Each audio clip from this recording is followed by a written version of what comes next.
Hey everyone, welcome to Noun O Talk, the podcast all about nouns. This is a show where we interview members of the DAO and project builders in the ecosystem. I'm your host CDT, and today I sat down with Brkfstsndwch, a longtime builder in the nouns ecosystem.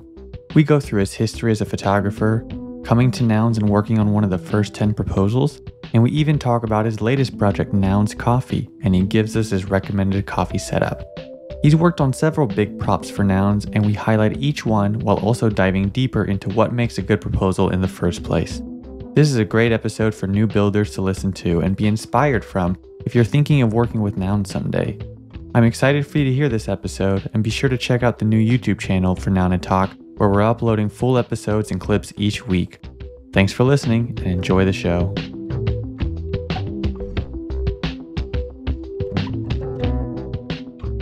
Hey, good morning. Morning, CDT. How we doing?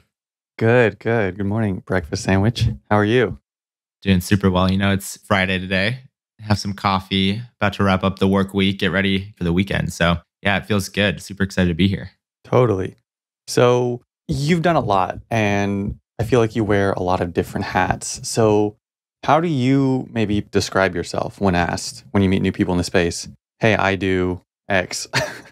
Yeah. Oh, man. I mean, it's tough because like you said, I think just in this Web3, this crypto space, especially in Nouns ecosystem, it's like in order to get your name out there to be successful, you do have to wear all of these different hats. So like, I guess if someone were to ask me what I am, what I do, I would almost just say I'm someone who is great at building teams, building great products and projects based on those teams, really good at just bringing together talented people to create the best products that we can, whether that's POAP projects, whether that's coffee, whether that's any kind of production, really. That's kind of what I do. I would like to say I am great at building teams, and those teams are great at building awesome things.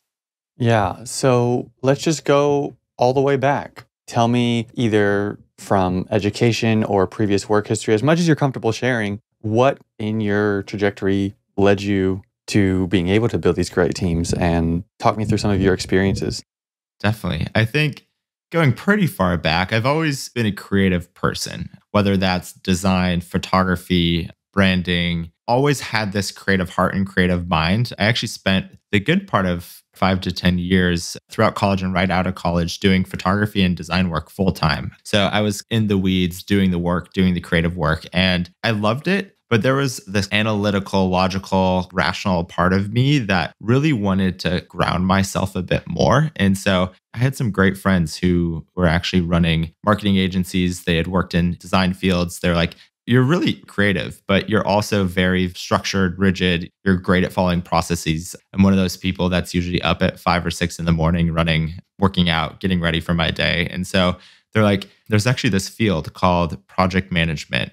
I honestly had never heard about it before. I hadn't really been involved with people who worked at agencies during my photography career. And so I didn't really know what project management was. And so they recommended it to me. I started doing some research, started watching some videos, looking at some classes and seeing what that was all about. And that's where I think this love for building teams, working on projects really started, because I found this career path that allows you to work with incredibly talented and creative people and like almost up-level them and encourage them to build really freaking awesome things. And so taking this love for creative work, but also taking this rigid structure, very detail-oriented management style that is honestly probably one of the biggest parts of who I am and kind of my day-to-day. Bringing both of those together into this field of project management, operations, building things with awesome people is where it all started. And that was probably 6 or 7 years ago now when I took that step from being a creative to being someone who up-levels, works, manages creative people, which is fun. It's kind of like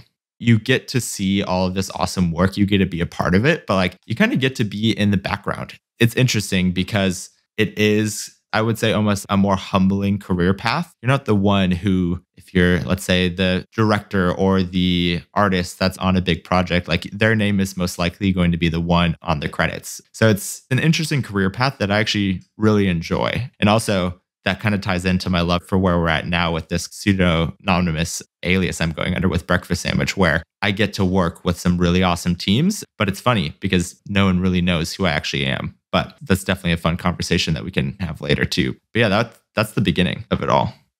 Yeah. So way back was way more in the creative field. And I want to touch on that a little bit. Let's just nerd out about photography for a minute because I've been a photographer for 10 years now. Yeah. And I haven't been able to talk to anyone on the podcast about photography. So what did you do for the photographers listening? What do you shoot? What's the setup? What do you like? Did you do it for work or is it just for yourself? Yeah. So as I feel like a lot of people did, it was actually in high school that I first picked up my very first camera. It was the Canon 60D with a kit lens. I'm pretty sure it was like the 18 to 35. And it was like a 4.5 to 5.6 aperture range or something like that. Like just the most basic starter camera you could get. But I picked that up, I think, sophomore, junior year in high school. And I had some older friends and mentors in my life at that time that were wedding photographers. And so I was like, oh, this seems like a cool path. They get to travel, they get to do all these things. It seems cool. Let's try it out. And so did the typical process of reaching out to all of my friends. I have this camera. Want me to take your senior photos? And so that's kind of how it all started. And luckily, I was at the very, very beginning of, I guess, what you would call Instagram, and where these creators and these photographers started getting bigger and bigger and bigger and growing audiences pre-algorithm switch. And so I started taking photos of the outdoors, my camping trips, my adventure trips, road trips, those kind of things, and turned a humble hobby of just helping out friends with senior photos into this lifestyle travel photography business that started through Instagram, which is crazy to think that back then it was so easy. Now it's like, it's impossible to get started and become what I was able to become back in the day. But yeah, I started shooting landscape work, going on trips, and that turned into accumulating an audience of nearly like 100 to 150,000 followers on Instagram, which at the time, back in the beginning, like that was huge for brands. And so I started getting outreach from companies like Delta, a bunch of tourism departments around the United States, tourism departments even overseas. And they were just like, you post great things. You're a great photographer. Do you want to come travel around Norway, Sweden, England, and take photos for us and share them with us to use on our tourism department accounts? And so that's what I spent probably, I would say, midway through college until like 3 or 4 years out of college, primarily doing.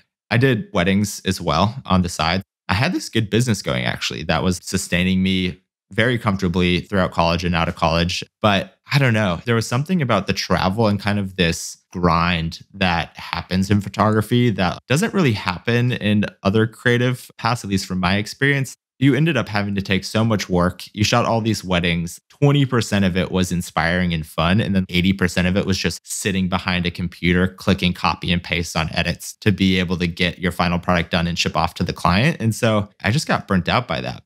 I spent, I would say, a good 8 years doing photography almost full time. That was a really fun time and rewarding time and got me into the creative career path I am in now. Yeah, it's funny. My first camera was the 60D as well, so I remember it fondly. What do you shoot with now? I mean, I'm assuming, even though you're not doing it for work, do you like your iPhone or do you have maybe like a personal camera you like to take out on trips? Yeah, so I actually made this decision 3 or 4 years ago now that I was working in agencies doing production work as this creative operations, project management kind of role. And I was just super, super busy. I was super bogged down. I didn't get a chance to pick up any commercial clients at all. I had said no to weddings. I was done doing weddings. And I had this massive arsenal of digital cameras. And I had slowly started paying attention to film photography, analog, 35 millimeter, 120 medium format photography. And there was something that was really interesting about it, and the slowness, the nostalgia, taking you back into this realm of not having photos at your fingertips, thousands of photos, hundreds of shutter clicks. There was something that felt really intriguing about that. And so I made this gut decision to just sell every single piece of my digital camera gear and invested it all into analog. So I actually do not own a digital camera anymore. I own probably an unhealthy amount of film cameras, but that's where kind of this passion and love for photography has gone. I'm now very focused on this fun hobby of analog photography, which honestly makes you enjoy your moments out with family, friends on your trips so much more, because you aren't taking a digital photo and then looking at the screen, making sure you have your settings right, making sure focus is on, making sure the lighting's right. I noticed that you were losing so much of those special moments when you're out with people you love or out on trips that were like, should have been super memorable. And all you have when you come home from it is like this photo, but you don't really remember the moment that you took that photo. Where now for me with analog photography, like you meter your shot, you take your shot, and that's it. You aren't focused on like, dang, I hope I got this right. Let's look. Okay, let's redo this shot. Let's redo this shot. It's cool. I took a couple shots of this beautiful waterfall, this beautiful mountain landscape, and now I wait till I get home and can get the film developed. And so you actually get to enjoy your time in these spaces with these people so much more. And it's been a super cool experience transitioning from digital to film photography for that reason. Yeah, I recently bought a fixed lens camera because I also have a ton of Canon gear, but when I go on vacations and stuff, I don't want to lug around 20 pounds of camera and three lenses. And so I bought a fixed lens camera to kind of force me. It's digital still, but yeah, it's just a lot nicer. I slow down. I can't change my lens. I got to zoom with my feet, if you will, and I have to make it work that way. I tried film for a little bit at the beginning, enjoyed it. I ended up owning the Canon 3, like the EOS 3, which it like looks just like a DSLR, which doesn't really talk to your point because the idea being to slow down a bit, but these look the exact same as a Canon DSLRs. Yeah. So I can change all the settings and I can use like my EF lenses. And so I take very crisp, beautiful film images, but like they're not, I mean, it doesn't help me slow down. No, not at all. Yeah. What's your favorite film camera? What do you take out or what do you like the most? So obviously, as cliche as it is to say, I do have the Leica M6. Obviously, they stopped production of these things 20 plus years ago. So my camera is 25, 30 years old. And just yesterday, Leica announced that they are re-releasing the M6. So basically recreating a film camera, which I think is one of the first times in decades that a company has started creating a film camera after everyone started moving to digital. So I would say the M6, because it is the like quintessential best rangefinder camera you can possibly find. I would say that's like my favorite. The one though that I pick up more so than any other camera is, so it's a medium format camera. It's the Mamiya 6. And so what this is it's basically a 120 film camera that is a square ratio. So it's called the Mamiya 6 because it's technically like 6x6, what the film format is. And so you actually have to shoot square images, which there was something about that you weren't really able to work in kind of the rule of thirds as much as you are with normal photography or normal 2:3 ratio, 3:2 ratio cameras. And so I found this kind of love for the simplicity of most of my shots with that camera are either like a beautiful landscape or things are centered. And it kind of takes you back to the original Instagram days like a decade ago where you had to post square images, if you remember that. And so it makes you think about your moments and your shots a lot differently. And it's just a fun camera to shoot. So I would say the Mamiya 6 is the one that I pick up more so than any other camera, but it's also crazy expensive to shoot film. So I don't pick them up as much as I used to. I'd like to hear a story from your agency travel days because I've been a photographer forever and I remember exactly when Instagram hit. I remember those days. Crazy, you had like 6-figure followers like that. That was a ton back then. You know, now having 2 million followers maybe feels like nothing on Instagram. But back then, I mean, I can get a sense of the kind of photographer you were just from having been in the industry for so long. And I knew of these people that traveled and got to do this. So it's really cool that that was you.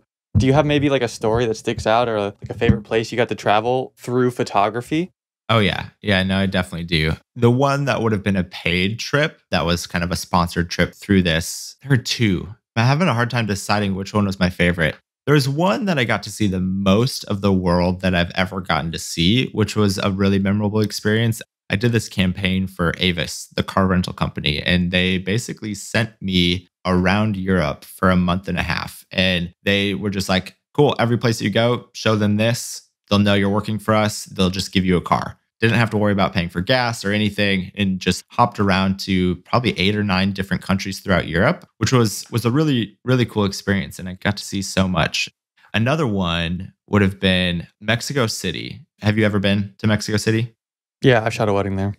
Okay. Yeah, it's this like super warm, really memorable place. It feels like unlike any kind of major US city. And I went there with one of my best friends. It was a campaign for Delta. And so they were taking these people who had big Instagram followings and sending them out all over the world. And you would just write a tour guide or a list of what you should do, what you should see, and then include your photos in it. And so I did Mexico City for a week, and it was just a really, really cool experience knowing that me picking up a camera in high school has allowed me to literally travel the world with my best friends and the people I love, just taking photos. And so it still baffles me. Some people will be like, you're an idiot for ever stopping doing that. But there was something, and it was actually at the end of this trip that I kind of decided it was too much. I literally had gotten home from one campaign. I had 72 hours to pack my bag and then go back to the airport to go to Mexico City. I got back from Mexico City. I had 3 days at home, 4 days at home, and then had to go. I got on a flight to Iceland. I was there for almost a month. And then I got to come home. And then I was shooting like 3 or 4 weddings at a time. And it just became this grind that didn't feel sustainable for the type of life I wanted to move on into living. I just met who is actually my now wife and realized I love photography, but I don't love it this much to like have to be away from the people I love as much as I was. And so that was actually what actually really sparked the switch to agency life. Yeah, I really feel that. I just wrapped up my last wedding ever. So congrats. It's crazy. It's been with you forever. Yeah, thank you. Feels good. But yeah, I definitely know what that's like. So let's move on to pseudonymity. Let's move on to the name. Where did Brkfstsndwch come from? And at what point, and maybe you can kind of tell us the beginnings of your crypto journey in general, because I'm assuming they tie in, or was Brkfstsndwch just Web 2 kind of moniker you took on? Yeah. So Brkfstsndwch honestly dates back to probably even before photography and everything. Brkfstsndwch dates back to high school for me. And so that was a name that I just used as literally my gamer tag. So Call of Duty back in the day on Xbox, I would use Brkfstsndwch as my gamer tag for all of these different games I would play. And so because of that, it kind of transformed through the rest of my life. I would use it every time I'd make a new account for a gaming account. And it wasn't until I started wanting to get more involved and more integrated into crypto that the thought of pseudonymity came up. I was like, I don't know if I want to dabble in this quite yet as my real personality, as who I am in my day to day, just because the people I was around, the people I knew of, crypto kind of made a bad taste in their mouth. It was something that I wasn't sure if I wanted people to know that I was fully about to dive deep into this thing and start thinking about it and talking about it and seeing what I could do in the space. And so Brkfstsndwch was obviously a very, very simple choice for me. That was something that I had used. That was a big part of my personality when it came to gaming and my online digital life, Reddit, everything. Brkfstsndwch is the name I've used for years across the board. And so that was a no-brainer for me. But yeah, this idea of pseudonymity is super interesting to me because although I use it as my gamer tag, you never felt like it was a separate part of you or a separate person from you. Where now in this crypto space, as we've seen, there are so many people that you can tell they're living these different lives from their normal day to day, their normal 9 to 5 within the crypto space under these pseudonyms. I think I made my Twitter account for Brkfstsndwch knowing I was about to get into this space a year and a half ago now, I think is how long I've been in and diving in deep into crypto. So yeah, it's a super, super weird journey, but it's been fun. Yeah, the gamer tag thing is interesting. I stopped playing video games around the GameCube days, so I never played Xbox or had gamer tags or anything, but you're not the first person to say that. And so it's interesting because I never had, other identity or something to sign up like that. So I've just always been Christian everywhere until coming to crypto. And it's actually been something I've had to get used to. Okay, I guess I'm CDT. For you guys, a gamer tag, that could have started in middle school. And people don't make their names their gamer tags, my understanding. And it's always something else. And so I'm sure this transition was pretty easy to just walk into. Oh, it definitely was. And I think the funniest thing too is for you, even though you easily can tell that you're a Christian, everyone in this space just thinks you're CDT and immediately off the cuff thinks you're a pseudonym, your kind of crypto space name. And it's just so funny how that's become almost a norm. I've been trying to wrap my mind around why that is. Is it because the digital age, all these kids who grew up on Reddit, even 4chan, these kind of things, were just used to that? Is it because possibly crypto has this weird connotation, this negative feeling to a lot of people? And so when people get into it, do they feel embarrassed or nervous that their friends and family will know that they're involved in this? And so that's one of the things I've been thinking about a lot. And I'm trying to wonder why pseudonymity is actually such a strong part of crypto.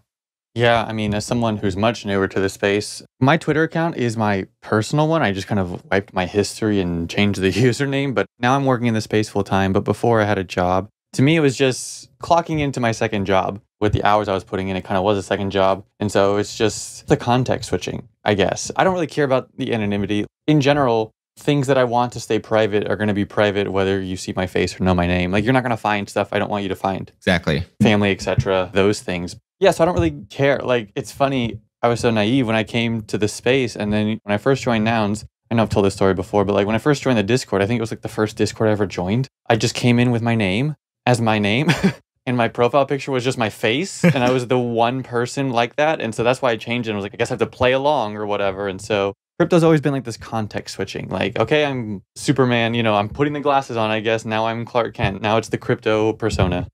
I know. I was telling my wife earlier today, I was just like, all right, got to put the breakfast sandwich hat on, which is actually funny though, that because I've been so involved in this space, in this ecosystem under breakfast sandwich, it has come out into my day-to-day life, into what I'm doing every day. Obviously, we'll talk about some of the projects later, but like, it's more than just sitting on Discord now to me. It's something that takes hours and hours a day of me building outside of being on Discord and Twitter. And so there is the part of me that has morphed both of my IRL personality as well as Breakfast Sandwich together. They almost feel now more ingrained together than they used to. Because yeah, it definitely used to be like, oh shoot, which Twitter account am I supposed to be posting from? Oh shoot, am I on the wrong one? And now it's like, I could see eventually both morphing together, and whether you call it doxing or not, just like, this is me. Now this person is the same person. And so there's no need to really keep them separate. So yeah, it's definitely something interesting to think about. Yeah, I mean, it's been a fun year, but I'm hoping to go to NFT NYC this year. I know there's a couple things coming up where I'll have the decision whether I'm going on camera or not. And I think I just like, again, it's been a fun year playing this, but I personally don't care about being, face anonymous forever. People know my name. It's not a big deal. But also to your point about they kind of feel like the same. We've never met in person, but I feel like Breakfast Sandwich is who you are. I think if you had an alt account, like an actual alt account from Breakfast Sandwich, maybe that'd be more difficult. That's a new persona that you don't want tied. But like CDT and Christian, like it's just me. It's just a different name that's not my name. That's why it feels so similar, is because it's just me. There's nothing really different under the hood except the name. Exactly. So who actually gets you into crypto, or when do you start really dabbling into it? Yeah, so this is actually like probably one of the most random entries into crypto out of anyone that I've talked to or know of. Obviously, my friends and I would just throw some money in Coinbase here and there. I would not include that as my entry into crypto, even though that started years and years ago. The biggest catalyst to me starting to get involved, find people on Twitter, like figure things out, was my now wife was literally, she followed this designer who posted a thing about these things called yats, which, are you familiar at all with what those are, what those were? I've heard of it, but I'm a noob. And so I think it's these websites. You can use emojis, but I don't know much more. Yeah, so basically, that's literally how it started. I think their goal, and I honestly have not been following them much lately, but I think their goal was to be able to use emojis as your wallet address in crypto. I think that was one of their milestones for what they were really reaching towards, but obviously had a lot of kind of technological implications. It was harder to do, harder to create. And so what they started doing is they started creating, like, you got to choose a string of emojis and it was like .yat. And that was your web address. And so I honestly think you don't even need .yat when you use certain browsers like Opera or other very digital native progressive browsers. So yeah, she was following this designer on Twitter that posted he had a yat. And she's like, look at this thing. This dude has a basketball and a sword and something as his URL. And then you go here and it's basically just your link in bio where you can put personal website, your like design website, your Instagram, your Twitter, everything else. And so I started looking into them, started following people who were involved in them because I was like, oh, this is kind of cool. This is something new and it seems innovative. Saw that they were looking at adding in crypto wallet integrations to be able to basically, I could type in to you, CDT. If yours was a computer and a rock or whatever as your emoji, I could just type that in and it would link your wallet similar to ENS, how they do it now. And I would be able to pay you. And so that was literally my first really, oh, crypto is more than just adding some money to Coinbase.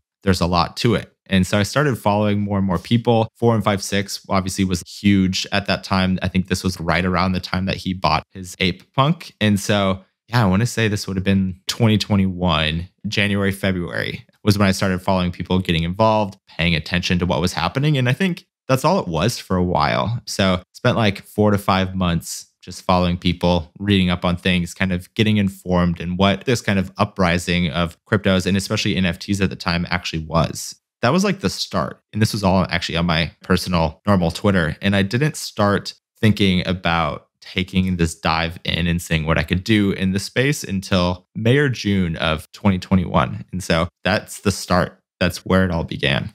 Yeah, and I came to Nouns the first week that it started. So I was not around the summer before. I didn't know it was happening. I didn't see the hype or the excitement or the announcement, the testnet days, all that. So if you joined in June, like that's when that was happening. So to me, it's funny to think of 4156 outside of the context of Nouns because that's like how I was introduced to him as. And so I'm assuming you were just following him, leader in the space. And so you just heard about Nouns, or how does Nouns come into the picture? And because I feel like there's a few builders that are still around from the very beginning, you being one of them. And so where does Nouns like really come into the picture in those early days? Yeah. So obviously was following 4156, saw his inaugural tweet for like, what is Nouns? His Twitter thread white paper. So I saw that, and I'm pretty sure if you go back, there are definitely replies from Brkfstsndwch in the early days as they were thinking about this, asking for help, asking for builders or artists or those kind of things that I was super, super intrigued by. And I had done enough research in this space to really know that this was something different and innovative. At the time, I was already feeling burnt out just hearing about apes, cool cats, all these things that were just these repetitive copy paste projects of a new art form with a new character, a new animal. Here's your 10K community. And when 4156 started talking about this and like this new mechanic that was one noun every day, like one piece every day, at first I was like, dude, that's going to take you forever. How is anyone going to really be interested in this, want to be involved when there's no action happening? It literally will take, 27 years or something like that to get to a 10,000 piece collection, which was the norm and still is, maybe isn't at this time.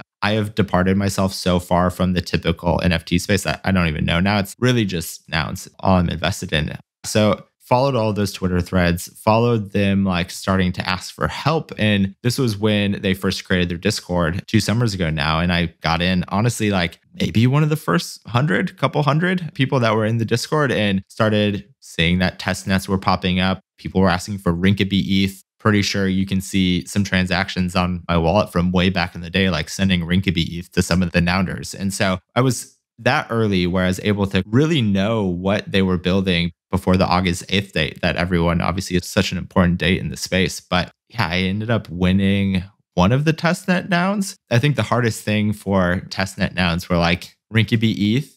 If you had been around in the space longer than I was, it was so easy to get. You just turned on the faucet and just every day would go claim your 3, 6, or 18 ETH or whatever it was. I didn't have enough. So I was like fighting tooth and nail. I'm pretty sure the one that I won, I actually had to win at like 3 a.m. US time because people were outbidding me with their Rinkeby ETH. So funny. But yeah, I have a double glasses one. I want to say it's number 43. But yeah, so that was pretty dang early. And obviously, it's a life-changing space. It's basically a space-defining project for crypto, and it still is. Every single day, there's people talking about new things, new innovative projects that are just going to keep pushing the space forward. And honestly, Nouns is the outset of that. They were the start of this all. And so it's been really, really cool to see this grow and see all the builders come into the space around Nouns.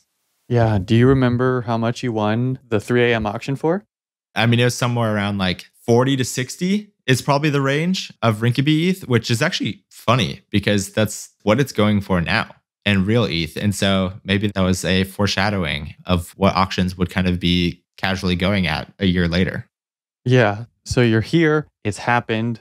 We're a month or so in. At some point, that's when I met you, sometime in August. And so we worked on proposal number 9 together, the POAP project. But you came to me with that. So why don't you tell me the story of how that came to be and transitioning into like forming teams? Because it was not my idea. I was part of a team that you formed. So let's hear the story on proposal number 9.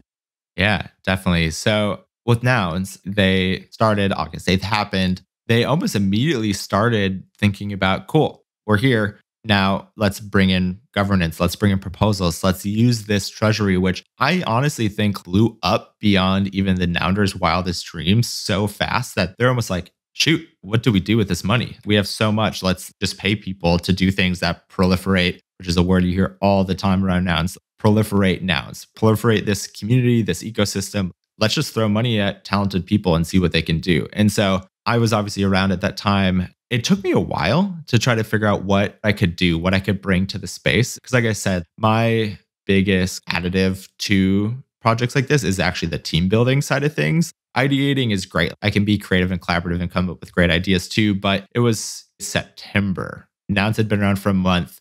It was 4156 and David Horvath and I. We were talking in the Nouns Discord, and I didn't have much ETH at the time. So I was throwing in like 1 ETH bids, not even like, maybe even like 0.1 ETH bids. And I was just like, I want my name to be like ingrained and set on the blockchain forever to show how early I was in this project that is most likely going to be like years and years and years down the road, still just as successful, if not more, as it is now. And so I started throwing out these bids, and I honestly want to say it was like 4156, which is like, cool, this is great. How do we incentivize this? Is there a way that we can have an incentive for people who are bidding? And I had known about POAPs for a while. They were definitely very early. Like, not many people knew what they were. I honestly don't even remember where I figured out what they were, how I heard about them at the first, but I was like, oh, this sounds like something that this technology, this thing called a POAP could actually do.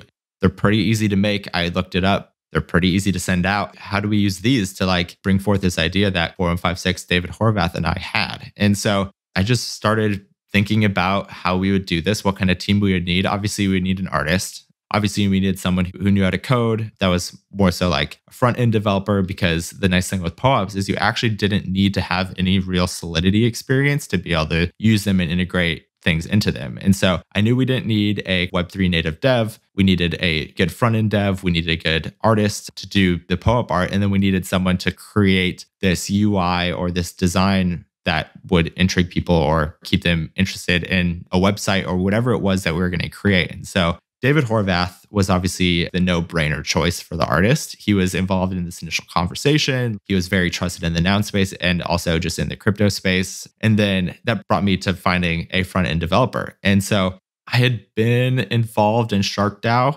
Obviously, they were part of the testnet days too. And so I was early in their Discord, was seeing this dude CDT doing websites for SharkDAO. And then he would post on Twitter about these cool things he was doing for their like cryptos community. And I was like, oh, this is actually sweet. The fact that this guy is just hanging out, coding these cool front end sites, these are sweet. And he has a lot of trust in the space. That's how we met. I reached out. I'm like, you look like you do great work. You seem like a guy who knows his stuff. Do you want to join me and build this thing for this interesting project called Nouns? And that's how it all began. And so what was that process like? I mean, proposals were new, nouns were new. Like I said, we were number 9. I think I was maybe the last one to join. We got our designer, we got David. I mean, it was very exciting, right? To be asked and to be involved, because I'm just the builder to a fault. I don't want to do operations. I don't want to do management. I just want to ship stuff. And so I remember the project being like the easiest project I've ever worked on, in the sense that I'm so used to having to steward my projects along and things that I build. But it was so nice to be like, oh, wow. When you have a team of 4 and everyone is just focused and expert on their own thing, like I didn't have to worry about the design of the site I was building. I just had to build it. It was so nice having a well-organized team of professional people siloed into their skill set. So kudos there, because I personally am just used to just working alone. And so that was great. But how was writing your first proposal, if you can remember that, and getting feedback and just early days of that? Yeah. Luckily, this is where my background came into play and was incredibly helpful and integral. My background is in project management, in production, in account management. And so what I did is I literally just did what I would do at design and marketing agencies I've worked at in the past, where a person comes to me and is like, hey, I need this video, or hey, I need this landing page. What is this going to cost? What is it going to take? Let me know. And so proposal writing is the most important muscle when it comes to production and project management. And so that was honestly incredibly easy for me. So found out this need. We wanted to find a way to benefit people that were the non-winners of the Nouns auction. there are these people who at the time, like gas was expensive. It cost you $20, $30, $40 sometimes, if not even 50 to 60 bucks to bid on a noun back in the day. And so we wanted to find a way that was like, you didn't get the noun, you didn't win this noun, but how can we reward you? And so that was the initial brief. Find a way to reward people for bidding on nouns when they don't win, to one, incentivize people to keep bidding. We wanted to give them something exciting to do and exciting to show off that, hey, I was early. I was part of this project called Nouns, whatever Nouns is 10, 15 years from now. And so then what happens from that spot is figuring out how to do that. First, we figured out POAPs. We think this is going to be a very easy way to create a somewhat crypto native project around POAPs that then can be sent to people who bid on nouns. So we kept it in the space. It's not like we were just emailing someone a photo. POAPs are technically NFTs. Then it was like, what do we need in order to do that? So we needed an artist. Who was going to be our artist? Like I said, David Horvath was the first and foremost our person that we wanted to go with. And then second, we had to find a designer. Like I said, we ended up going with, his name's OX Designer, but he's been involved in this space for a very, very long time as well. And then we need someone to actually build the site. And so what I do a lot of the times is I like to build my team first. So I have the idea, I know the initial needs, I build the team.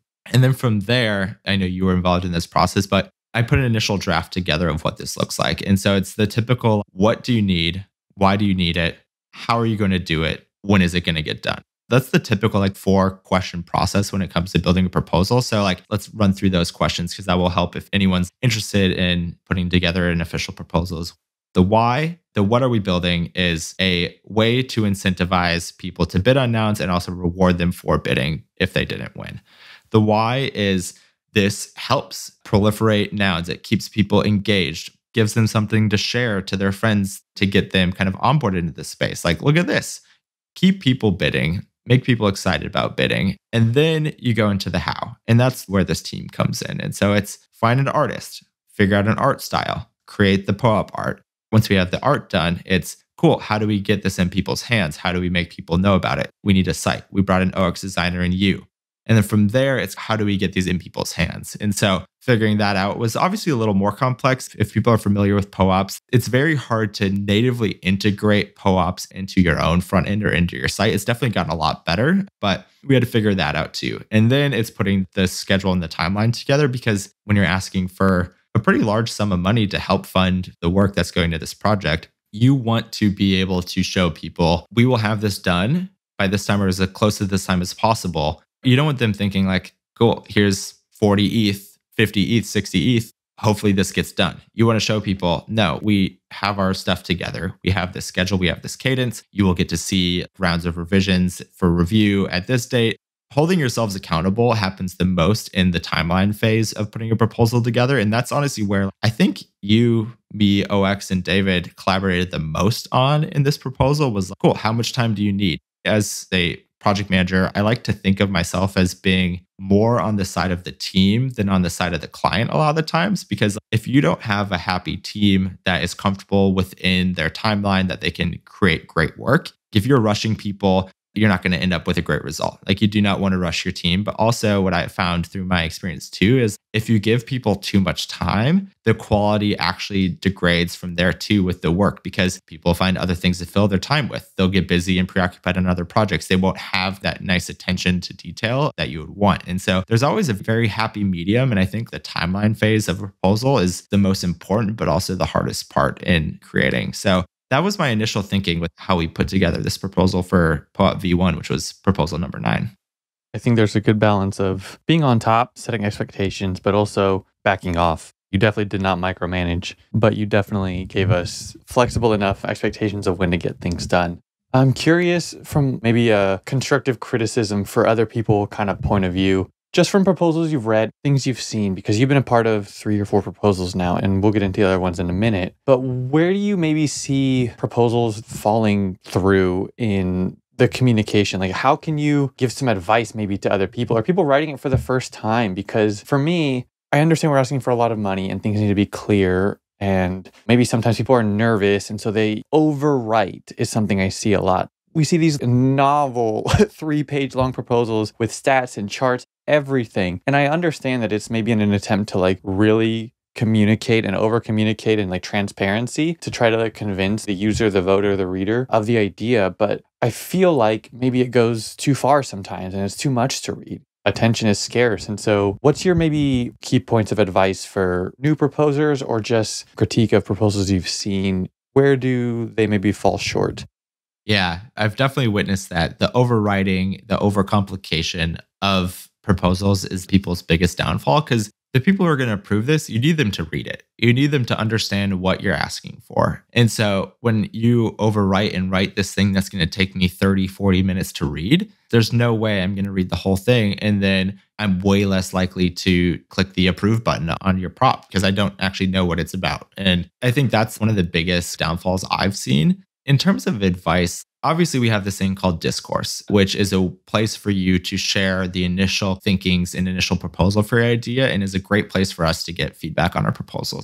I would say that that is probably the most important battleground for you when it comes to your proposal and getting it to a good enough spot to be able to put on chain. And so you can write a great proposal. You can write something on discourse that is great and you could have great conversation around it. But like if you aren't out there advocating for your proposal, sharing it in the main Discord channel, or now obviously it's a whole bigger conversation, but like on Twitter with your friends, with other nouners, sending it to someone's DM, if you aren't getting feedback, your proposal most likely isn't going to get approved. That's one of the things I always do with my proposal process too, is I'll post it on discourse. I'll share that it's there within Discord channels or on Twitter. The biggest thing is to like find these people who you feel would be the most interested or the biggest advocates for your proposal that own nouns, obviously, or are delegated nouns. And you reach out to them privately and say, hey, here's this proposal. I think this would be really beneficial to the DAO. I would really appreciate and benefit from you taking a look at this. You make sure you know that you're super appreciative of them for taking the time and the feedback that they give you. And so I think it's like, yes, you can be great at writing proposals. And even if it's a flawless proposal, if you aren't showing these people who obviously have invested a lot into the ecosystem by buying a noun, by winning an auction, if you aren't showing them that you care about their opinion, you aren't advocating for yourself with them to be like, hey, I trust you. I trust your insight into this. Please review my proposal. If you aren't doing that and you just go straight to putting a proposal on chain and aren't trying to find advocates or people interested in it, it just shows that you're more so thinking about yourself, your project, whether it's you making the money, whether it's you building this thing that is only interesting to you. That's one flaw I've seen is not enough people really advocating for reviews, for approvals, for this collaborative environment before it goes on chain. That's a super, super important part of this proposal process. Yeah, you're basically going out and forcing, soft forcing the finding of attention. It's like attention acquisition almost. So 6 months later, the project's over. You take some time. I know you develop Brkfst World, which we can get into in a minute because I know it leads into Nouns Coffee. But to stay on this topic, you then open POAP V2. Talk to me about maybe learnings from V1. What is V2 for those who don't know? And talk to me about the team that you've garnered there. Yeah, so V2, actually out of a discussion with Patricio, who is the POAP co-founder. So the coolest part about POAP V1 was that was one of the biggest reasons why he started getting involved or invested or interested in nouns, because he was seeing this POAP V1 project in existence. He's like, oh, this thing called nouns, I've heard about it. Like, this is interesting. They're using my technology. They're using my POAP. Let me get involved. And so he had been involved in the community for a little bit, was very interested in the ending of POAP V1. And he had some stake in the game, obviously, and was like, hey, Brkfstsndwch, I'd love to chat. We started talking about V1 was great. Like, it got him interested. It got some people excited. How can we make this almost even more integrated and exciting within Nouns ecosystem? So he gave me the go ahead, write this brief. Let's see how good it is. Let's get feedback from the community and see if people still have interest. Because like one of the things we learned from V1 was a downfall of it and the lack of real excitement with the V1 proposal was the lack of integration at the time to make it so like the claiming process of a POAP was super flawless. There was really no gamification of it. You just weren't able to do that with where the technology of POAP was at the time. And so that was one of the biggest hurdles and things that I had to figure out on this brief for V2 was how can we make it so literally for V1, I personally had to send out POAPs to every single bidder wallet address personally, because there was no way to allow someone to claim them or automatically airdrop them to someone. And so that was probably the biggest pain point. when I was thinking about V2, I was like, cool, we can do this. But the only way we're doing this is if we can find a way to integrate POAP into this front end, into this site, also into the back end to allow it to be almost as automated as possible for the team. And so first step, thinking about that, we knew the need, and then I had to find the team. A no-brainer came to you first. But by this time, you were so integral to the Nouns ecosystem that it was impossible. So then I had to go find a new front-end engineer and resource that could really help out, and knew also a little bit more of the back end and could be a little bit more technical with integrating POAP claiming into this. And so definitely a story for another day, but I had worked on another project with this guy. His pseudonym is called Plaid Shaman, and he's a stellar dev. He's worked on a lot of crypto projects before. And so reached out to him and he was like, sure, this sounds super interesting. It was actually fun because he had known of Nouns a little bit, but like never had the time to really dive deep into it. And so it was really cool because I got to bring in a new developer, a new resource that like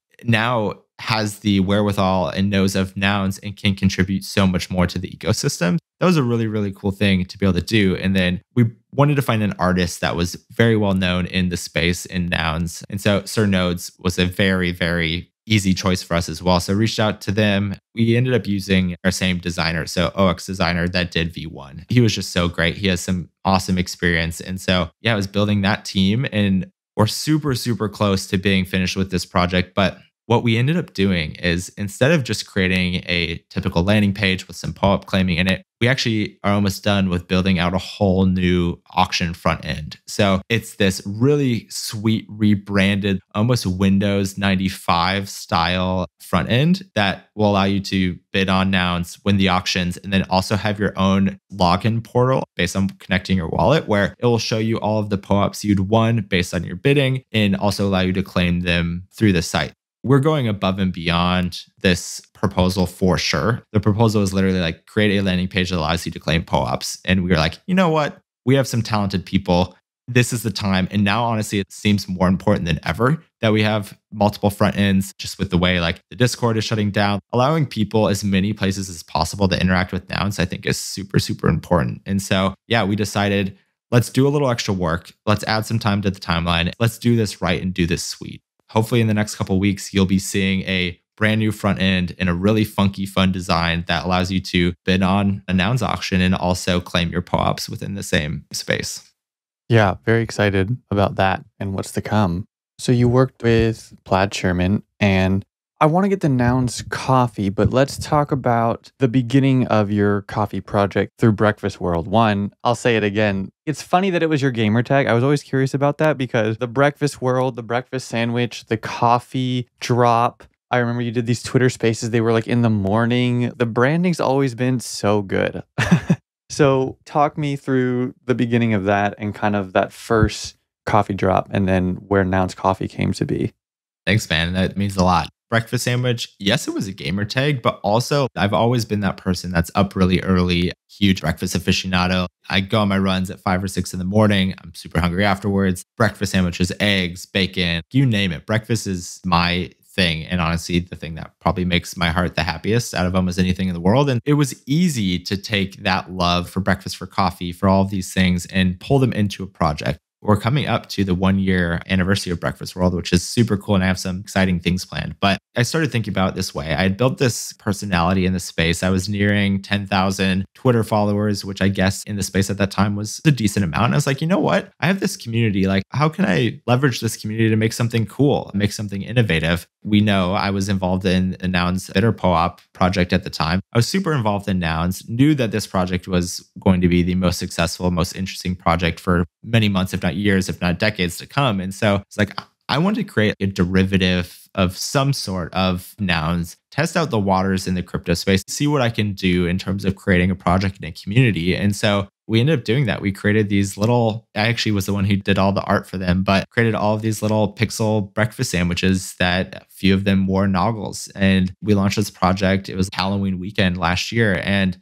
just slowly garnered this community that was loving of breakfast. They loved their mornings. It was very integral into the space at the time. Like obviously everyone knows GM, good morning. Like that's the biggest saying in this space. And so we wanted to create a community in a space that was focused solely on, cool, let's start our days off with these amazing vibes, for lack of a better word. we wanted people to feel excited about starting their days, doing cool things, doing good things, and just being energized for the day. And so we launched that. One of the things we wanted to do is find the best way that we can show our thanks and give back to the holders that hold their breakfast sandwiches. And so loving mornings, loving coffee. I have a huge background in coffee, which maybe we can get into a little bit later, but I wanted to find a way that we could give back. And so I was like, what better way than creating a coffee brand for Brkfst World that we could give out to all of our holders for free? And so we created a coffee brand, branded Brkfst World, found our roasters, found our wholesale partners, created these really high quality mugs from this company called Fellow, where we put our branding on them. And then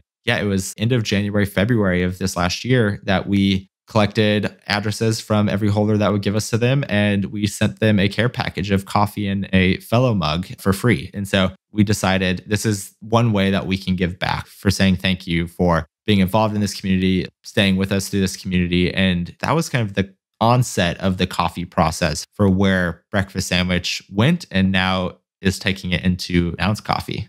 Yeah, Nouns Coffee has been really interesting for a couple of reasons. One, it's something that's been talked about a lot. No one ever did it, so kudos for jumping on it. We haven't seen too much movement in like the physical space. Some retail, sure, but not like food, just like products like that. And so it's cool to see it done, and not just done, like done really well. The Nouns Coffee website, nouns.coffee, for those listening, is insane. It's cute. It's got personality. The little bean mascot. I've received bags of beans before. One, I'm an ex-barista, so would love to hear you nerd out about coffee too. But the coffee, for one, is great. But also the whole experience. It seems like you've really gotten that down after 2, 3, 4 projects, because the Nouns Coffee rollout has just seemed great. Can you talk about maybe developing that brand? And would love to hear more about sourcing the beans and what you can say about the coffee itself. Totally. Yeah. So the funny thing is actually before Brkfst World, myself and a couple friends in the middle of the Nouns Bitter POAP project were like, GMs, coffee, we need to do something around this. And we actually drafted up a whole proposal around what this could look like for Nouns Coffee. If you look at the purchase date of the nouns.coffee domain, you'll actually see that it was beginning of October last year. We were actually very interested and invested in seeing if we can make this happen. And for personal reasons with some friends and those kind of things, it ended up falling through. That's Brkfst World was in the works too. And so that took priority. And I'm actually very, very glad that it did, because what it allowed us to do is it allowed us to work out production kinks, find the right production partners, garner these relationships that allowed us to get discounts on different things, what have you, for the eventual Nouns Coffee, which I think I always knew in the back of my mind that was going to happen. It was just kind of a not like if, but a when situation. And so we got done with the Bitter POAP. Brkfst World was happening, started the Bitter V2 POAP. But yeah, I was starting to think about that with Patricio. And at the same time, I was like, you know what? I have some bandwidth. My day-to-day of my IRL 9-to-5 job was on the downside. Like I didn't have that many hours to work. And so I was like, I have bandwidth to do something cool. Let's finally do Nouns Coffee. And so that one was a really cool experience because it shows the breadth of what the Nouns ecosystem is. And so I started with a Nouns prop house proposal. And this was one of the ones 2 people would win 5 ETH to invest into their proposal. And so all I put up was, we will create a brand identity for this thing called Nouns Coffee. If people like it, we will then put up an on-chain proposal to actually create the thing, to produce the coffee, produce the bags, like create the full brand. And so I want to say we were 3rd out of 40 or 50, if not more, proposals. So we were so close to winning it, but we sadly didn't. And so 2 other people won it, and kudos to them. Like they're doing great work. I think one of them is Soon to Boop and MetaMonk, who are doing the brand standards, brand guidelines for Nouns, which I think is super, super important. But we didn't win. And I honestly wasn't bummed at all. I almost saw it as like this little silver lining that we just garnered all of this attention around Nouns Coffee. So much so that it had hundreds of votes, was like almost the one that won. And everyone's interested. People want Nouns Coffee. And I had the background to do it. Sweet. I know absolutely every single step that we need to create a brand new brand for Nouns Coffee and how to produce it. I have all the partnerships, relationships, wholesale vendors. They're all set. They run this for Brkfst World. So I'll just replicate this for Nouns Coffee. And we lost the proposal in Nouns Prop House. And within like 3 days, I had garnered all the feedback I needed on a full proposal and had it up on chain. And within 2 days later, it was approved. And so that's one of the cool things is like you could fail at Prop House, but then within 5 days, have a fully funded proposal to create something awesome. And so that's how that started, which was super cool that it started on Prop House. So that's really cool to me. I understand losing a prop house round probably doesn't feel good, especially I think there were like 2 winners and you were the third one or something like that, like when it's really close. But a couple things. One, I think it says something to lose and be like, okay, well, what now, right? Having that high agency, as they call it, to kind of take the no and do something with it, go farther. And if anything, maybe ended up speeding up the process because you're like, okay, well, if they won't give me the 5 ETH or whatever it is, we're just going to do the whole thing. I mean, we got the name out there. I guess I hadn't considered the marketing opportunity of just getting the idea out there and losing. Like, who cares? You got the idea out there. People were excited because you were like the runner up or something. And then you just went to go open a proposal. And so I guess what happened in those weeks, like going back in the lab, as it were, and kind of planning like, okay, now we need to flesh it out into this bigger thing. Yeah, it definitely felt like going on Prop House was almost a marketing initiative for the end goal. Because I think when I went initially into Prop House, the goal was always to have a coffee brand come out of it, not just the design side. Yeah, sure. It kind of sucked losing, like it always does when people don't like your idea enough. But also, it was kind of heartening to hear that we were literally, I think, third. And so because of that, I knew the interest was there. This 2 weeks of going up on Tony Hawk's, he does like the Shark Tank spaces every once in a while. Going on those just to market the idea to really garnered a lot of attention to Nouns Coffee and to the brand. And so, yeah, it was 5 or 6 days between when the prop house ended and we lost to when we had a proposal on chain. And so I knew that was going to be where we were headed. If we would have won the prop house, just done the brand exercise and then gone to a full proposal, we probably still wouldn't have Nouns Coffee in the world today. And so losing the prop house round allowed Nouns Coffee to come to market so much sooner, which all of us loved. We now have this brand that is here for the fall. We hopefully can do something for NFT NYC. There are a lot of cool initiatives now that we're able to do because we went straight to the full proposal. It was like a silver lining, a really cool marketing initiative. And honestly, I'm glad we lost the prop house round. Yeah, I really think that bears repeating because people lose out all the time. I mean, it's the nature of prop house. There's only going to be X amount of winners, or there are props that are defeated. But very rarely is Nouns as a whole saying no to the core idea. Usually it's a not yet or not like this kind of thing. And I guess I don't know why I don't see more people using that springboard. I guess I hadn't realized how quick. You said 4 to 5 days. Like, that's crazy, but better than waiting 3 months or something like that to really shape it up. I mean, if you were ready to talk about it, ready to start at that exercise, just building off that was great. So I'm looking at the beans and the design, the mugs, the logo, etc. Talk to me a bit about the art, the branding, because again, I think it's some of the coolest to come out of Nouns products or Nouns projects in general. I think it's pretty unique. It's pretty fun. So what was that? Because I know you went to the community for some public voting on different takes, but what was it like developing the brand identity? So this definitely goes back to my experience in the marketing, creative brand agency realm, where building brand identities, I was at an agency for a few years once where like that's literally all I did. Every project I was on was helping companies with either refresh brands or new brand identities altogether. And so I have the process down to a T when it comes to building brand identities. So like first and foremost, obviously was garnering a team that was one, flexible enough to work within the crypto space, because as we know, it is a pretty flexible, pretty quick space to work in. And so sometimes typical design processes and designers are used to working at a very slow, regimented, structured process. So I found 2 people who I knew would be really, really great. One of them is predominantly a front-end designer. They usually do the no code. They work in Figma. They put it into Webflow. They do that sort of thing. So like I knew I had a great front-end web developer designer that was ready to go. And then just through a lot of other connections, a lot of friends, ended up with a designer who used to be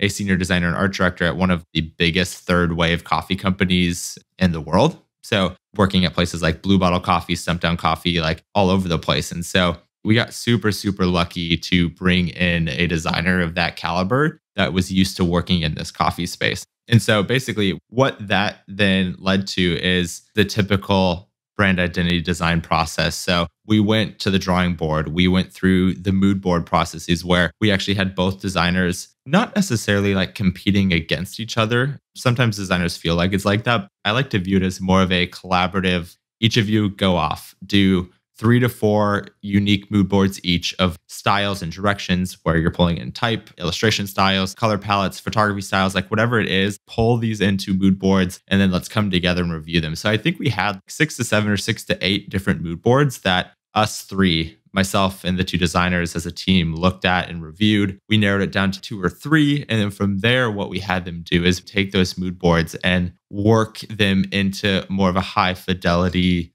kind of like a brand where we have them do like, all right, explore some logos, explore some word marks, propose a few different color palettes that work with these. And so that ended up getting us to this place where I felt ready enough to go to the community where we had 2 unique directions. And there's a Twitter thread of them somewhere where we actually had the community kind of vote where one style was this very pixel centric, noun centric brand. And so you saw it and you immediately knew it was Nouns because we used so many pixel elements. We had the noggles everywhere on the packaging. Like that was one of the proposals. And then the other one, which is actually where we ended up going, and I'm so glad we did, is this illustration style where there's this old mid 1900s, late 1900s style called rubber hose. And so there's this illustration style that is this really like exaggerated, elongated arms and legs, usually around certain characters. And so we brought the coffee bean inspired by the coffee head from the Nouns art. And so we brought that into this rubber hose style as being our lead mascot. And then we actually centered most of the brand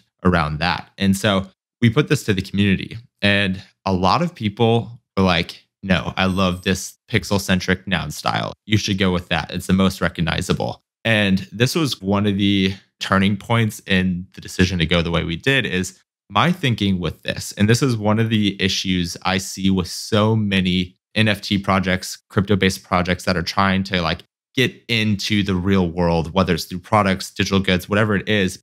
They don't realize how small their communities actually are. When they're producing these projects and these products, t-shirts, hoodies, whatever it is, they're creating them for the communities. Sure, you're a 10K PFP project. Nouns, sure, you have like 5 to 10,000 people kind of interested. But like when you think about that at scale and viability for like keeping this business going, that is the smallest market in the world. And I've also noticed too that people in the crypto space, they will reshare, retweet, do whatever they want. But like it is very, very rare that they actually buy your products. And so our decision to go with this rubber hose, almost more recognizable style to people outside the crypto space was because the goal of Nouns Coffee, and I honestly think the goal of a lot of these projects and products that are coming out of Nouns should be, sure, you build this off of this amazing brand, Nouns. You already have this start of a community. But in order for your product and your project to actually be viable and withstanding through the test of time, you need to have people who know absolutely nothing about crypto, nouns, etc. They need to be able to see that product and be like, this is sweet. I'm going to buy it because they love it and because they like the brand, they like the product, not because it's related to nouns. And so that was our biggest goal is like, we want people to be able to see Nouns Coffee and know absolutely nothing about crypto or nouns and be able to be like, oh, I'm excited about this. I'm going to buy it. This is cool. That's why we ultimately ended up going in the direction that we headed in. Yeah, I think it's pretty genius. I had no idea that style was called rubber hose. That's awesome to put a name to it. I noticed even on the bags, you guys have the noggles peeking out from the bottom for those who haven't seen it. And I like what you said about not just strictly doing the pixel thing, because if you look at the noggles, again, I just geek out over like little details. You didn't just put on the PNG from the asset download, right? Because even the noggles on the front of the coffee, I noticed the corners are like rounded. It's not pixelated, right? It's not just harsh corners there. It really does fit into the brand, even in those small details. And for what it's worth, for those who haven't seen it, I mean, the coffee bags are pretty great. It's really cool to see them next to each other. Like when there's multiple, to see them on shelves is just really great. Yeah, those noggles are a direct pull from the character. And so, because obviously the character is a round illustration style, we couldn't just throw pixel noggles on it. They'd be square and they wouldn't fit. And so, we hand drew the noggles onto the character. And so, those are the ones that are actually pulled directly from that character that are little sneaky noggles that peek out from the bottom of the bag. Amazing. I didn't know that. Obviously, you had the white and the red as the iconic palette, but you have more muted yellow as an accent color that, like, maybe at first the red and the yellow wouldn't go, but all of the stickers and all of the branding that goes around the Nouns Coffee website really does flow together really well. So the whole buying experience with Nouns Coffee is pretty great. It's really fun. So let's pivot just a bit. I was a barista for 2 years back in the day, and it's something that I get asked a lot. And so I'll throw the question to you. Take someone who has like a Mr. Coffee maker and they have never had whole bean coffee and they just want everything automatic. But they say, just help me level up, right? I can't buy the $400 grinder. I can't buy the Linea Mini. What's the next kind of more approachable way to upgrade to some sort of pour over coffee or some sort of like better coffee setup? What do you usually tell people? Yeah, I mean, there are so many different levels and so many steps you could take. Like you said, the La Marzocco Linea Mini, which is the grail of home espresso machines, that is the peak.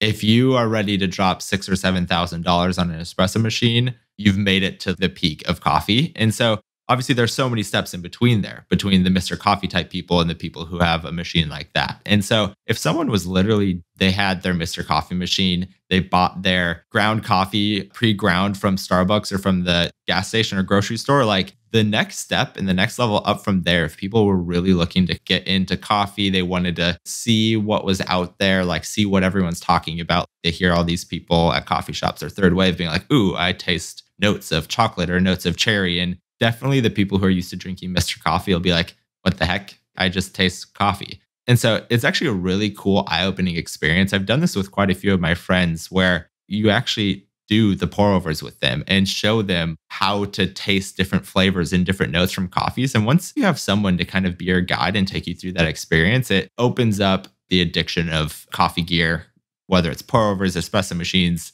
it's endless how deep you can get. And so what I would recommend is if you are looking to make that next step into, I don't even want to call it specialty coffee, because a lot of the people who are in the Mr. Coffee realm, like they just want to up-level their experience a little bit. Literally get any kind of kettle you want. Yes, there's this kind of kettle. It's called the gooseneck kettle, which is ideal for doing pour overs because it allows for a consistent flow of water to come out. But like even some of those just electric tea kettles that have the bigger spout that let out a bunch of water, like that's even a better next step than just using your Mr. Coffee if you are looking to get into the pour over realm. And then they're like $20 either ceramic or glass or some sort of plastic little contraption that goes on top of a mug or a carafe that is a V-shaped. One of the ones like Hario has a V60 is what it's called. That's the one I use the most. Blue Bottle Coffee also has a really cool contraption that they use too, but the Hario V60 is probably the cheapest and easiest one to find on places like Amazon. But yeah, I would recommend just if you have a tea kettle at home, otherwise you can find cheap ones for like $20 on Amazon, pick up one of these Hario V60s. That's $20-$30 on Amazon last time I think I checked. And then you'll just need some filters.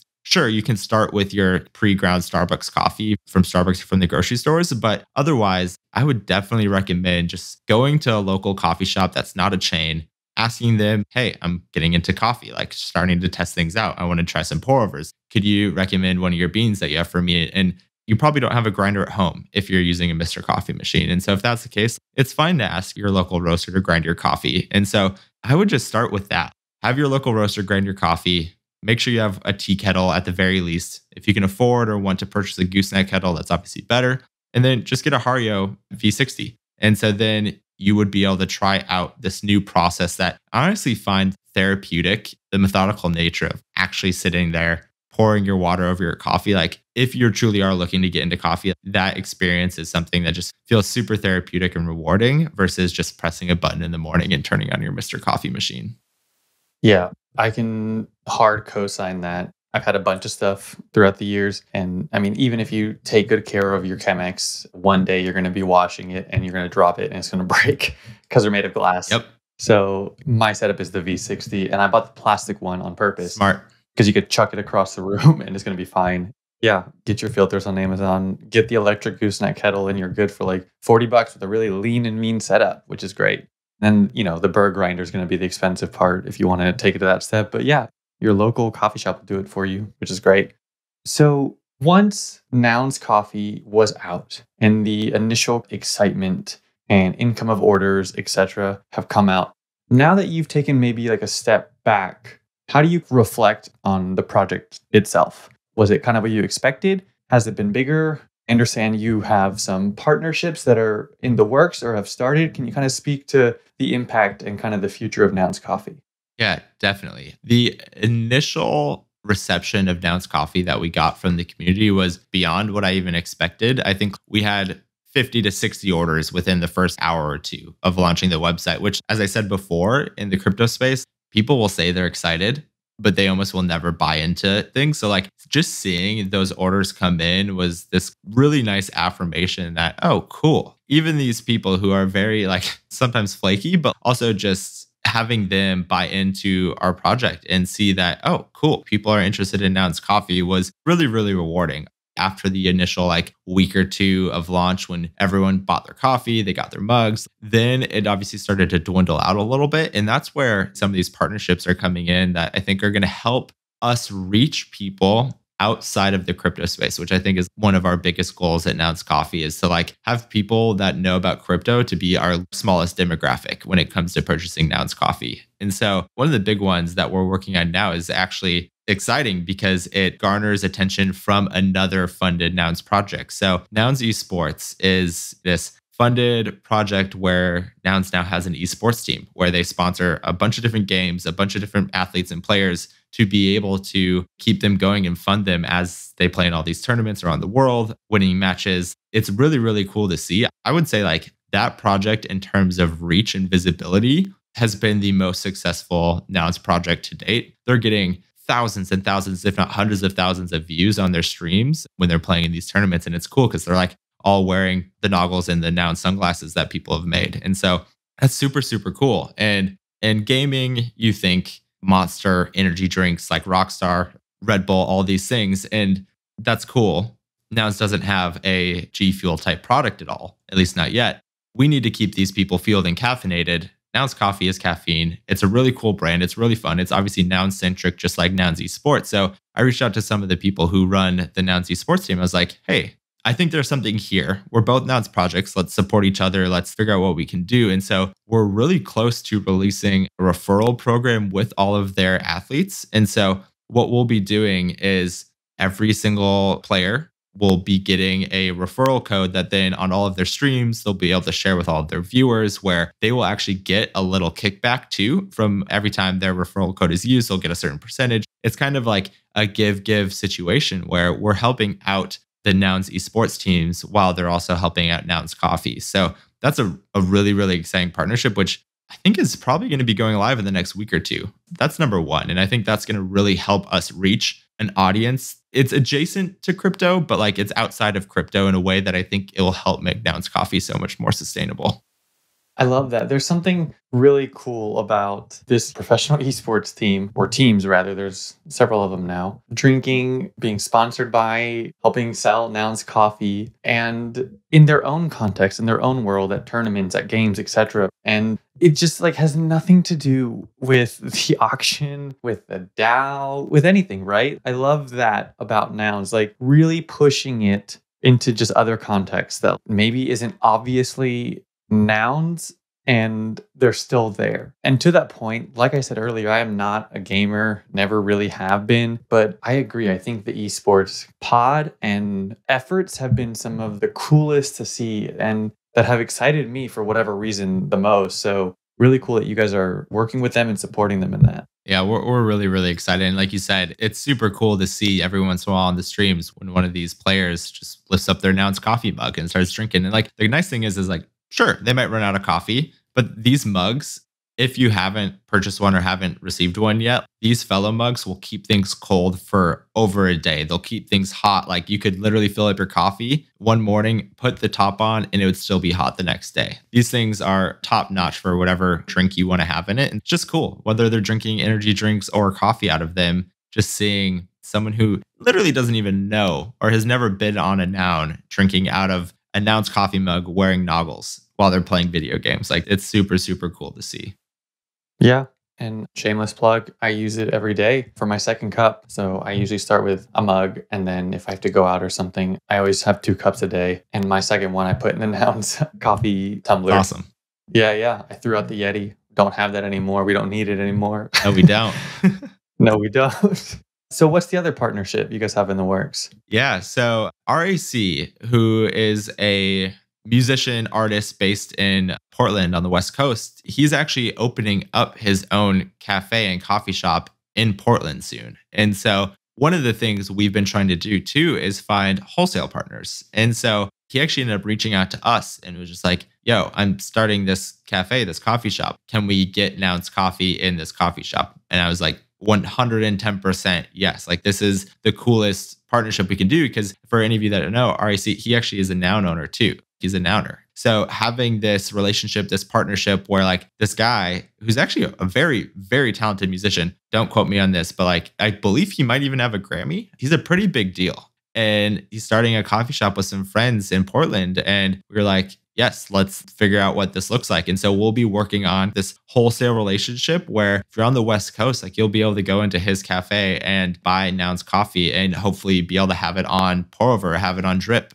That's something that we're incredibly excited about. And beyond that, like we're looking forward to getting into more and more cafes. Because like I said, these kind of partnerships are the ones that a brand like Nouns Coffee needs to be sustainable. Like it cannot be sustainable if we silo ourselves just into the crypto space. So yeah, partnering with RAC and this cafe that they're creating is going to be amazing. Yeah, that's really exciting. And again, maybe you two would never have met up. Why would he ask you or anyone else? But with Nouns, we all have the same seat at the table here. We have this unified thing that we can all come together around, right? And now you guys linked up.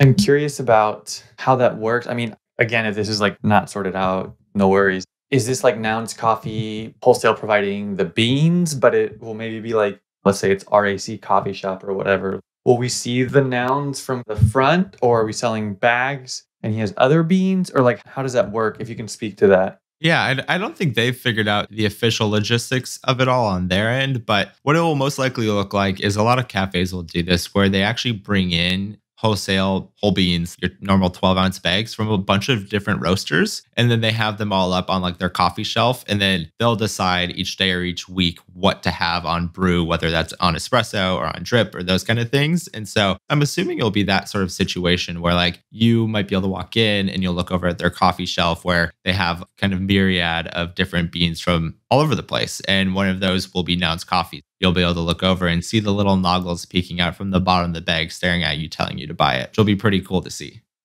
Yeah, that's amazing. You're going to have to go out there and go see it. That's so cool. Yeah. Oh, we definitely will. We'll make a fun trip out of that. Obviously, the West Coast, Portland and Seattle they're like the coffee capitals of the United States. So that'll be really fun. Is there anything else about maybe the future of Nouns Coffee that you want to share or just bigger goals? Yeah, I think if you look at the original proposal, in there, we actually have phase 2 and phase 3 that will be eventually we'll propose them. I think what we're waiting for is we're waiting for this moment where we feel like Nouns Coffee has proven itself in a way that makes it viable and sustainable, like I said, without being around crypto. And that means funding at least 1 or 2 people to be able to work based on the sales of coffee. And so once we've hit that, we'll move into these phase 2 and phase 3 approaches, which the dream state is that Nouns Coffee just funds them itself. But obviously, if we feel like we need a little bit of support from the DAO, we would put up proposals for these as well. But right now in phase 1, what we're doing is we're doing this thing called white labeling, where we find partner roasters around the United States and we basically test out beans with them and decide, okay, cool, let's do this roast this month. And then we send them our packaging and they fulfill the coffee for us. And then we have a kind of drop shipping partner that will then ship it out to everyone else. So that's how we do it now. That's phase 1 for this whole bean coffee. Phase 2 is being able to bring the roasting in-house, because when you do that, and you have the right partner that's able to roast for you, like you have so much more control over the quality of the roast. You have more flexibility. You can do more roasts. You literally can change your roast daily if you really wanted to. And so that's going to be phase 2, where hopefully we can bring the logistics of roasting and shipping out the coffee fully in-house. Like I said, we'll take a while to prove this out enough to know that we can sustain having, whether it's a couple part-time people or a couple full-time people on staff, to be able to manage the roasting and logistics. So that would be phase 2. And then the dream state, this end goal, phase 3, final form of Nouns Coffee, is obviously to have a coffee shop of our own. I just always dream of you're walking around New York City, whether it's Midtown or Soho or wherever it is. Let's say you're in Soho and you're walking down these cobblestone streets and you look over and all you see is this bright, illuminating red sign to the right. And you're like, oh, that red is familiar. You look over and it's a pair of novels. And under it says Nouns Coffee. And it's a cafe that you walk into. And it's just like the most well-designed, well-branded, so nouns, especially around Nouns Coffee. Sometimes I just dream of that. I'm just like, how cool would this be to turn this into something that is literally big enough to be on the streets of New York? And so that's the end goal. It will most likely take a while to get there. Like I said, we don't want to be a brand that is just like, here Nouns, fund us, fund us, fund us. We want to be self-sustaining and show that like you can have this initial stepping stool from Nouns, but that projects should always drive their goal to be, we can fund ourselves after we get this initial hit of funding from proposals. So we'll see how long that takes, but hopefully someday we can all meet up at Nouns Coffee, whether it's New York City, Portland, wherever it is. I just think that's the dream for sure. Yeah, that would be amazing. But I hear you on the self-sustainability thing. I think about that stuff myself. And it seems like you have a lot of work ahead of you, or potential work that you could do. Like you do have a good vision of what this can be. And it's an open road here for you to grow this brand as much as you want. Nouns helped you at the beginning, piece by piece, becoming more self-reliant on your own brand. And then you bring the roaster in-house and more partnerships and you raise funds that way. And then the bigger kind of endeavors. But I'm sure you'll be doing that over the next couple of years. But can you tell me anything about Brkfst Studio? I don't know much about it. Like, what else does your day-to-day creative work look like or will look like over the next year?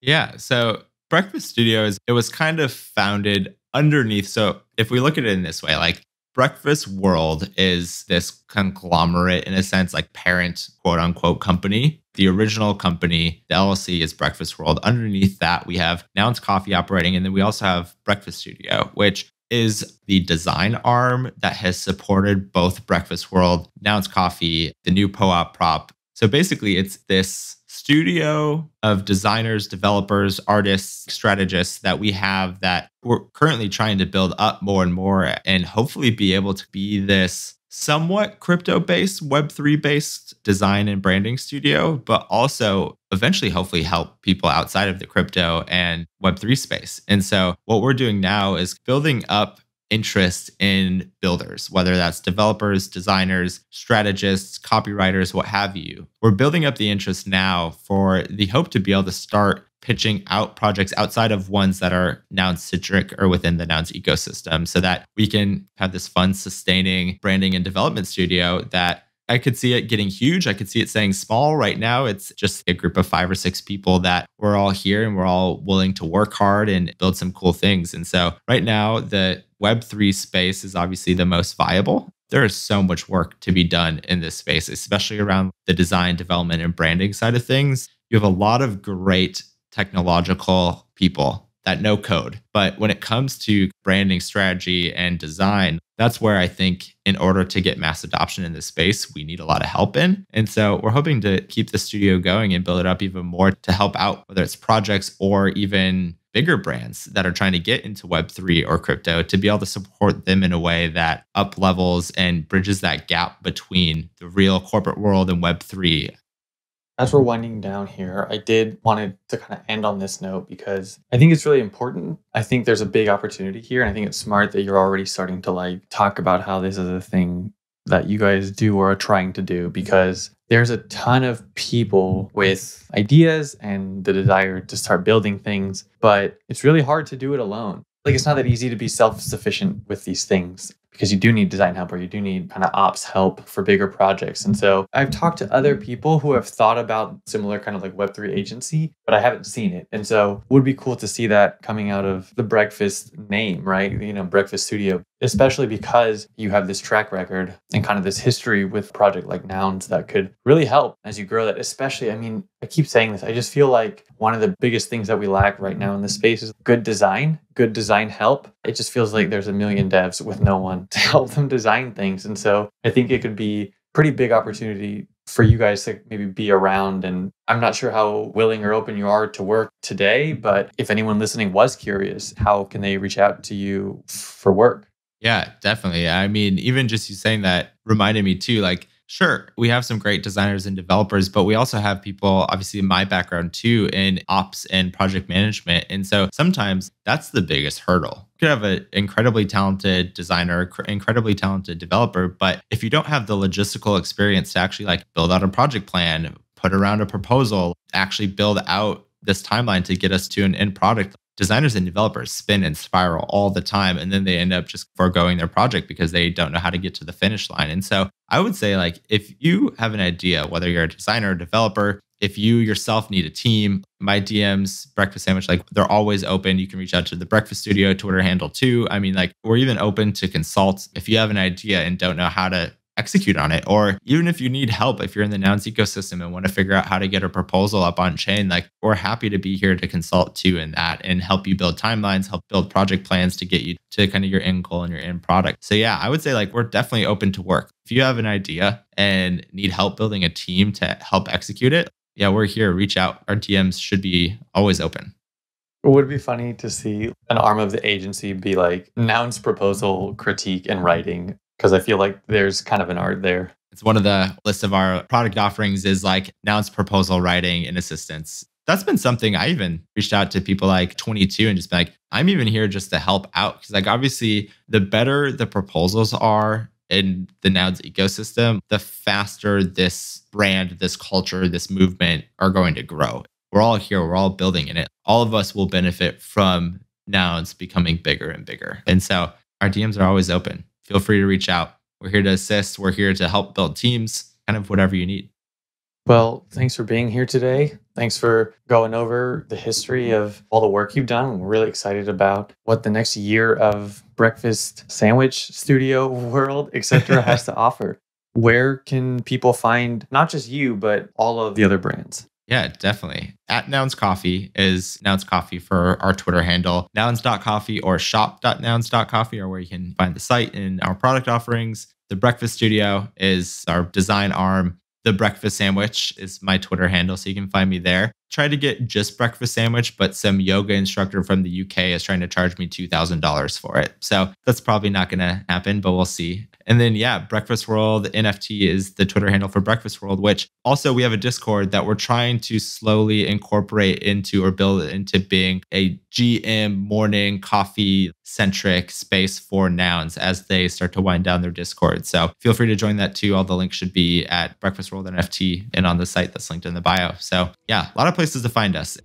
Amazing. Yeah, we'll link all that. Well, thanks again for coming, and we'll talk soon. Awesome, CDT. Thank you so much for doing this. Yeah, you're doing so much for this space. I really, really appreciate it.